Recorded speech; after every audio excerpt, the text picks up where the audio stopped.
et je défends l'unité de la patrie. Et je combattrai tous ceux qui veulent mettre de la religion dans la politique ou de la politique dans la religion. Mais dans la manif, pardon, vous avez évoqué la manif du Dino. Vous avez décidé que c'était une manif islamiste. On a scandé Allahu Akbar pendant cette manifestation. Elle était organisée par le Comité contre l'islamophobie en France qui dit que l'État français est structurellement raciste parce qu'il interdit le voile aux enfants à l'école. Arrêtez. C'est pas des procédés acceptables que vous êtes en train de faire. Je suis allé à la manif, à la marche pour Madame Mireille Knoll. Il y avait la Ligue de défense juive qui a traité de pute à bougnoul mes camarades en drapeau, d'accord, avec leur truc. Ça ne vous a pas écœuré un seul instant? Si, moi ça m'écœure, je trouve ça scandaleux. Bon, eh bien écoutez, ça signifie qu'une manifestation, on n'y va pas à cause de ceux qui s'y trouvent. Oui, on y va au nom de la cause qu'on défend. Moi, je suis allé à cette marche. Des centaines de gens sont venus me remercier de m'y trouver parce qu'ils savent qui je suis, l'homme qui défend la République et la laïcité. Et des millions de musulmans de ce pays sont pour la République et la séparation du religieux et du politique. Alors, au lieu d'isoler la petite secte violente et malfaisante qui veut s'emparer de la parole des musulmans de France, on les aide en sans cesse les montrant du doigt et en fustigeant des hommes comme moi, en m'attribuant un rôle qui n'est pas le mien. Je suis un défenseur de la laïcité et de l'unité de la patrie. Pour ça, il faut pouvoir séparer la religion du politique. Qu'est-ce que vous me reprochez d'avoir été à une marche? Non, au-delà de ça, il y a quand même un malaise à l'intérieur de la France insoumise. Ah bon, vous y êtes? Oui, non, on le voit quand même, ça se voit de l'extérieur parce qu'il y a des gens qui pensent pas pareil et qui le disent. On a vu par exemple que lors de l'université d'été de votre mouvement, quand le philosophe Henri Peña-Ruiz a parlé du droit d'être islamophobe, en précisant qu'il disait il n'est pas raciste de s'en prendre à une religion, mais il est raciste de s'en prendre à une personne du fait de sa religion. Eh bien, il y a eu un tollé au sein de la France insoumise. Certains se sont indignés et vous-même, vous avez pris vos distances avec M. Peña-Ruiz. Est-ce qu'il n'y a pas un problème? C'est quand même pas scandaleux ce qu'il a dit. Non, mais c'est pas scandaleux. Vous aimeriez qu'il y en ait un, parce que la droite française et son journal central, l'organe central de la droite française, a décidé d'aller faire la course à l'échalote avec Madame Le Pen pour savoir qui est-ce qui va le plus dire du mal de tous ceux qui, de près ou de loin, peuvent exprimer de la sympathie, de l'amour pour les compatriotes qui ne sont pas de la bonne religion. Fichez-moi la paix. Et fichez-nous à tous la paix. Non, je vous demande... Non, il y a un malaise à l'intérieur. Mais on parle à la France insoumise. Quand on parle, vous nous reprochez un malaise. Quand on ne parle pas, on dit que c'est ma dictature. Il faudrait vous fixer une bonne fois sur ce que vous croyez. Jean-Luc Mélenchon, je reprends vos mots tout à l'heure sur les propos. Mais pourquoi la France insoumise serait hors de la société? Ils discutent. Il y a des gens qui sont ultra sensibilisés à la souffrance des communautés ou des gens qui sont musulmans, d'autres qui disent vous en faites trop.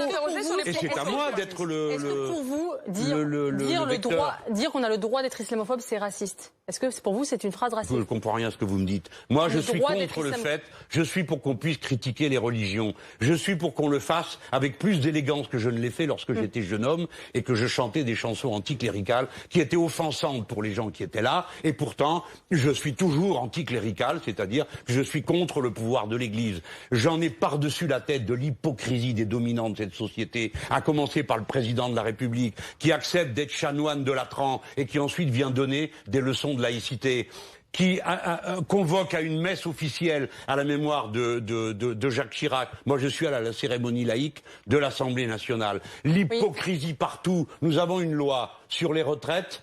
Et dans la loi sur les retraites, on établit la retraite à points pour les curés, les rabbins et les pasteurs protestants de l'Alsace-Moselle. C'est-à-dire que les mêmes qui font des leçons de laïcité font le contraire. Ils ont fait voter une loi qui oblige tous les maires de France à donner de l'argent aux écoles privées dans les villages quand quelqu'un décide, une seule personne, d'aller mettre son gosse dans l'école privée d'à côté. Hypocrite, tartuffe, simulateur. Moi, je suis le garant de la paix civile. Avec moi, tout le monde est traité de la même manière. Donc, je vous le redis, madame, vous avez le droit de soupçonner tout le monde, mais vos soupçons ne m'atteignent pas. Moi, je défends la République, une et indivisible, la séparation des églises et de l'État, avec un slogan, pas de religion en politique, pas de politique en religion. Est-ce que vous serez vigilant au municipal pour que la France insoumise ne soutienne pas des candidats qui sont proches de l'islamisme? Écoutez, je ne sais pas de quoi vous parlez, donc je ne vais pas faire une déclaration. L'exemple qui est cité par François Pupponi, c'est-à-dire Sami Débat à Garges-les-Gonesse. question très claire. Est-ce qu'il aura... Je ne sais pas qui c'est. Est-ce qu'il aura le sujet... Alors vous me demandez de trancher sur un plateau, alors que je ne me suis occupé d'aucune élection municipale dans le pays, si je suis avec monsieur machin, monsieur truc, monsieur bidule. Mais est-ce que ça, il faut pas... Voilà ce que j'ai à dire. Écoutez ma réponse. C'est un peu facile de dire je m'en lave les mains, Jean-Luc Mélenchon. Mais je m'apprêtais à répondre si vous vouliez bien vous abstenir de l'occasion qui vous est donnée de me flétrir. Je ne me lave pas les mains. Je ne me lave pas les mains. Je dis des choses très claires.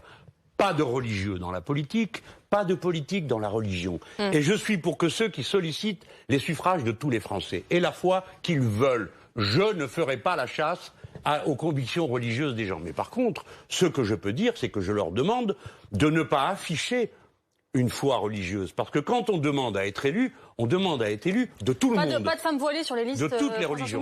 Pas de femmes voilées sur les listes France Insoumise, par exemple. Ni de kippa, ni de grosses croix. D'accord.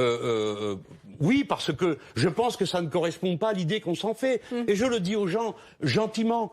C'est pas pour flétrir votre religion, ce n'est pas pour me moquer de votre piété, que je peux comprendre que vous ayez une croix, une kippa ou un foulard. C'est que lorsque vous vous présentez devant le peuple français, vous demandez à le représenter tel qu'il est. Or, les Français, il y a d'abord une énorme majorité de gens qui n'ont pas de religion, plus de 70% de la population, qui doit supporter ces numéros depuis des années, parce qu'on est drôlement patient, soit dit par parenthèse, et puis vous avez des juifs, des musulmans, des chrétiens, etc. Et tout le monde n'est pas d'ailleurs traité avec le même intérêt. Ce qui est infligé aux chrétiens à intervalles réguliers n'a pas l'air de mobiliser beaucoup de monde dans ce pays. Et ben moi, je trouve ça insupportable. Vous vous rappelez, une fois, il y avait une pub dans la RATP, il faisait une quête pour les chrétiens d'Orient. Et quelqu'un a dit « Ah, c'est pas la laïcité ». J'ai dit « Bah si, l'espace public, il appartient à tout le monde, on y fait ce qu'on veut. Et puis souscrire à une demande d'argent par solidarité pour des gens qui sont brimés du fait de leur religion, ben je suis d'accord. De même que je défends les musulmans rohingyas qui sont persécutés par les Birmans. Où est la difficulté là-dedans? Elle n'existe que si on décide de cibler une communauté. C'est la méthode la plus stupide pour combattre la religion en politique. C'est la méthode la plus stupide. Créer des comités ratapoil, faire des lois, s'amener sur la scène publique. Des fois, il faut des lois. Hein. Plus largement, Jean-Luc Mélenchon, il y a quand même aujourd'hui une tendance dans la gauche aujourd'hui, c'est parti des États-Unis, mais ça arrive en France, de ce que Marc Lilla a appelé la gauche identitaire. C'est-à-dire une gauche qui finalement ne parle plus trop du social et de l'économique, mais qui réinvestit les questions par exemple de race ou de genre, qui définit les gens non pas pour... Vous n'êtes pas un homme de gauche, je ne suis pas une femme de droite, mais vous êtes un vieux mâle blanc et je suis une femme...